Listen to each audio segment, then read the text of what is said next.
ক্যাবিনেটে বসে আপনারা বিএনপির পক্ষে কাজ করতে পারেন না, বিএনপির কাছে নগর ভবন ছেড়ে দিতে পারেন না, আপনারা বিএনপির কাছে দলীয় কার্যালয় হিসাবে ইলেকশন কমিশন ছেড়ে দিতে পারেন না।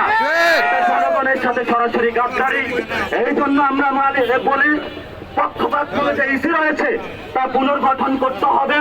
সংস্কার যে প্রস্তাবনা রয়েছে সেগুলোকে মান্য করে আইন পরিবর্তন করতে হবে এবং ইসি যদি পুনর্গঠনের পরে ইসির প্রথম টেস্ট হিসাবে সক্ষমতার পরিচয় হিসাবে আমরা জাতীয় নাগরিক পার্টির পক্ষ থেকে স্থানীয় ইলেকশনের আয়োজন করার জন্য ইন্টারিম গভর্নমেন্টকে আহ্বান জানাচ্ছি।